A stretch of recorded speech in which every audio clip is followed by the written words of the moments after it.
Eh bien, c'était un bon gros navet made in Disney transformé Moon Knight en vrai passoire. Alors, ça m'a pas du tout plu ce que j'ai vu, les gars. Je suis assez mécontent. C'était le seul perso qui pouvait m'intéresser et un petit peu me réconcilier avec l'univers de Marvel, même si j'ai horreur des Marvel. Il y a longtemps que j'ai pas vu un seul film. Ce qu'ils proposent ne m'intéresse pas. Leur catalogue, pourtant bien que fourni, est richissime. Il faut tout en laissant tout au grand public, en faisant tout pour que ça soit le plus au maximum de gens, ce qui fait qu'en fait ça a aucune importance. Il y a du détachement total, de l'humour, des scènes ridicules, et tout ça est retransmis, si tu veux, c'est un mélange, c'est une soupe globale de tout ce qu'on a eu ces dernières années chez Marvel. Ils l'ont réussi à la réunir dans Moon Knight, le seul personnage qui pouvait m'intéresser à peu près. Je me dis, tiens, c'est intéressant, même si Oscar Isaac, c'est vrai que je peux de moins en moins me le piffrer parce que j'aime pas les personnages surcotés comme lui.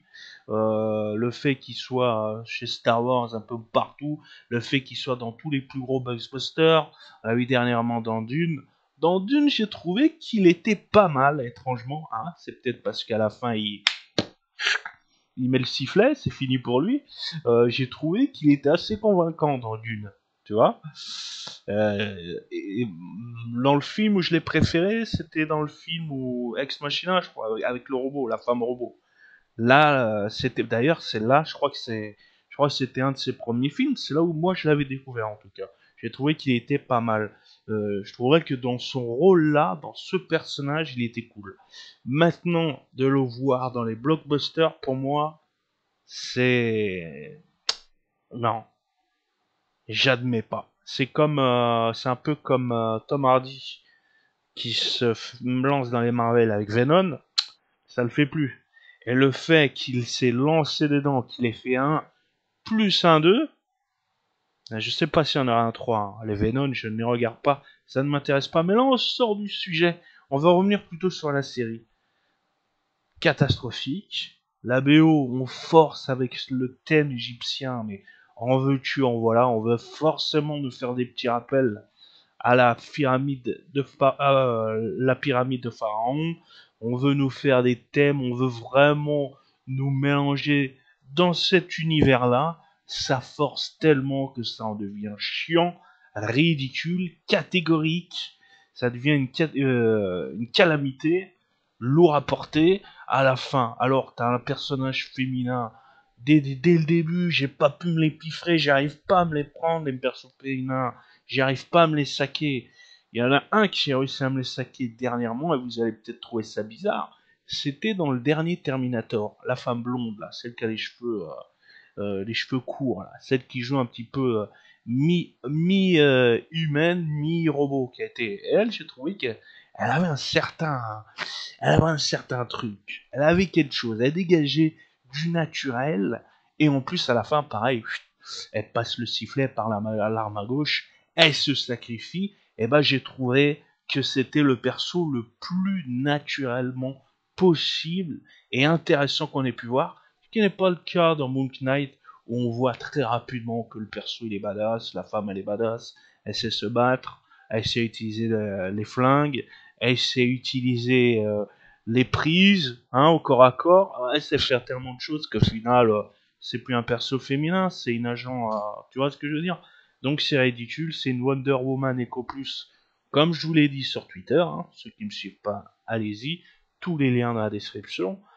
Je ne donnerai plus sa chance à Disney, parce que je sais l'orientation qu'ils ont pris avec les séries, avec leurs personnages, avec leur humour à deux balles, en sachant qu'il faut pas, surtout pas qu'ils aient un catalogue Peggy 18. Pour moi, ça m'aurait pas choqué que Disney mette du Peggy 18 à partir du moment où il y a des clauses, où c'est bien surveillé, où vraiment, tu vois, voilà, c'est une partie. C'est un petit peu comme quand t'allais dans le vidéo club, t'avais la partie classique du grand public en centrale, et puis après t'avais le petit rideau au fond.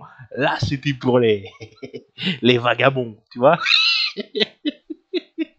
Et ben c'est un peu pareil. Pour moi, ça me dérange pas que Disney et aucun catalogue grand public. Mais là, c'est catastrophique, les gars. Ce que vous avez fait, ce que vous avez montré de l'épisode 1 à 6 ou 8, je crois.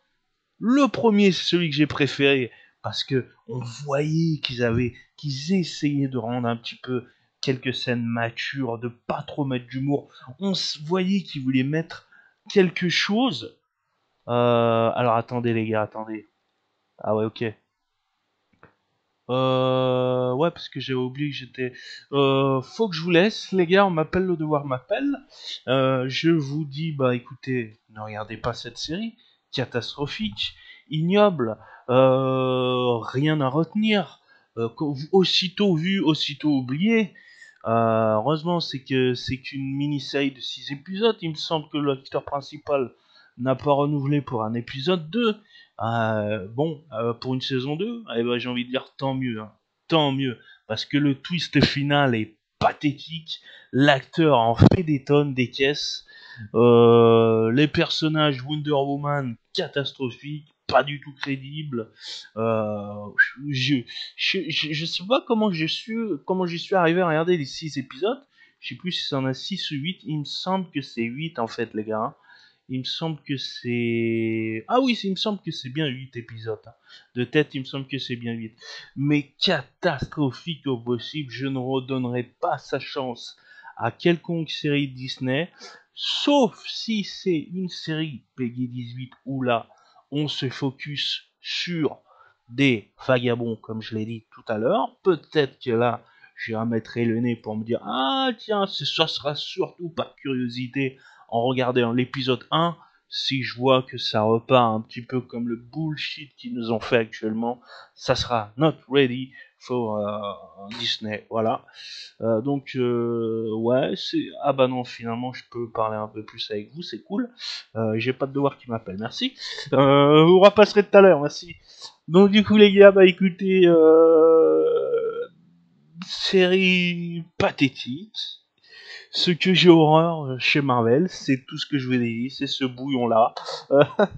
Le personnage pas du tout crédible, il a des multifacettes, ils en font des tonnes avec ce putain de Scary Tack. J'ai envie de le mettre sur un ring avec moi tellement qu'il en fait des tonnes, cet enflure.